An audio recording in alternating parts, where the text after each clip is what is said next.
We're live. All right, very cool. So good morning, everybody. Mr. Wilson and I are, there you go, we'll figure out the angle of the car here. We're on our way to a submission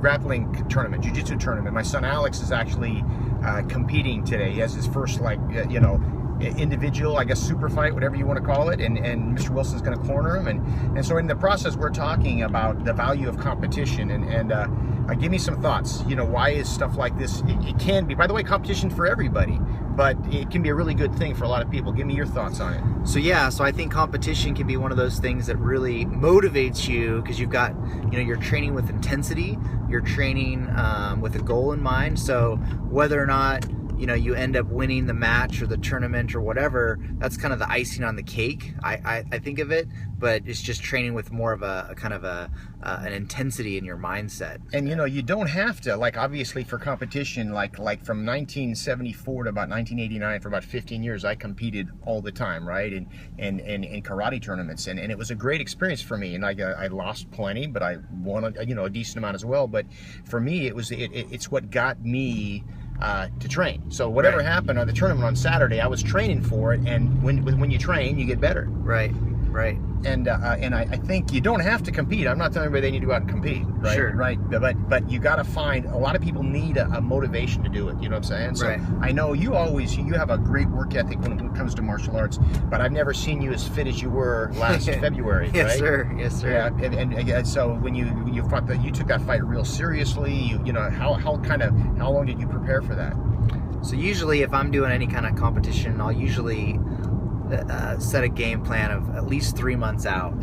That's when I'm kind of really zeroing in on my diet, all my extra conditioning, all my extra drilling, that sort of thing. So yeah, and so the deal is then, like I said, regardless of the outcome, although it's always better to win than to lose, no doubt, it's always funner and better, but that you get better because of that. And so kind of the lesson to be thinking about is that, okay, if you want to get yourself in better shape, that's why a lot of people like to do Tough Mudders or something like that, because it gives them some motivation. But the thing to do is you don't have to have an official event. You can kind of create your own event. You can decide, all right, by December 1st, I want my body fat like this, or I want to be able to perform every one of my forms back to back, high level without without being too winded, or whatever it might be, and for a lot of people that's what will get them out of bed to do the training. So let's talk about competition with kids. Okay. It's kind of a controversial. Yeah. So what are your thoughts on that? Well, in our schools, for years, like a long time ago, I was at tournament school, and I'm going back way before you were training with us, right? Yeah. Like back in the late 70s and early 80s, and that's what we did, is we competed, and it was right for certain people, but it's not right for everybody. And a lot of people, they quit because of their kind of competition. My particular opinion is that it's kind of like a a la carte. It's the right thing for certain people, and so we don't make a big deal about. We don't encourage necessarily our students to compete, but we have people that do jiu-jitsu tournaments and MMA tournaments and karate tournaments, etc.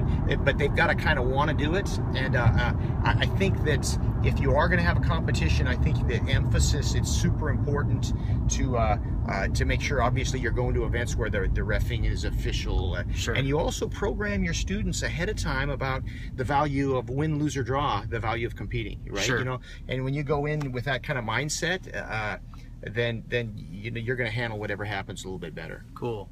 So, and one of the things that I kind of spoke to me regarding competition with kids, and I picked this up from the Positive Coaching Alliance. I know I've kind of told you a little bit about that. They call it the Elm Tree of Mastery. Okay. And essentially what it stands for, ELM, stands for effort, learning, and mistakes are okay. So, okay, you want to be a master at something, whether it's, karate or learning to play the piano or whatever it is, first and foremost, you have to put that effort in, right? And that goes into your, preparing for the match or preparing for your recital or whatever it may be, right? And then number two, it's you're being a constant learner. So wherever it is that you're at, whether it's your beginner, you're an expert, you're always trying to learn. And I think third, and probably the most important thing, is it's okay to make mistakes. And sometimes in society, we we don't always preach that, right? That's great. It's not always a common thing that, oh, you made a mistake, but you know, that's how you learn, is making mistakes. And so one of the things that I started teaching in my classes is actually mistake rituals. So what to do when a child makes a mistake. And so one of the things might be brush it off. So you teach the kids to actually brush it off. Right. Or to flush it. And that's like you're flushing it down the toilet. So you can make eye contact with that child and say, you know, and a lot of times they'll know they made a mistake and they'll look at you kind of like for approval, or like, what do I do? And you just look at them, say, hey, brush it off. And then it kind of lets them know, okay, I can continue on now. So I'll tell you what, it's so powerful, and rituals are such an important thing. You know, there's so much. You look at society since the dawn of time, and you think, why is this ritual? Well, you know, habits, routines, and rituals really create you know, a different mindset. And so, just like you said, the brush it off one, you know, it's one that I think is incredibly powerful, and that it also allows a student to know that you're still okay with them. You screwed up, don't worry about it. Put it behind you. And like, how many of us? I mean, that's a good one for all of us. Sure. To do, because if we worry, if we have our students or ourselves worried about never making a mistake, guess what happens? We just quit training. We quit trying. I had a guy. This is a true story. His first name was Jim. I won't go through his last name just to say. But I'm going back to 1979. I've been in business for about a year, and this guy comes in, and he is an older guy, like he was probably 30, right? You know, and you know, I'm thinking, wow, you know, he's same style. He was an American Kempo guy, and I'd never heard of him before. But you know, he tells me, he starts talking about how to run a school, and one of the things he said, I'll never forget. He goes, never train in front of your students. Get one move down really well. That's all you need to worry about. And then just demonstrate that. And he goes, because what you think, how good your students think you are, will always be way better than you really are. And I'm looking at him, and it just didn't, you know, he was a smart guy, and it just didn't sound right.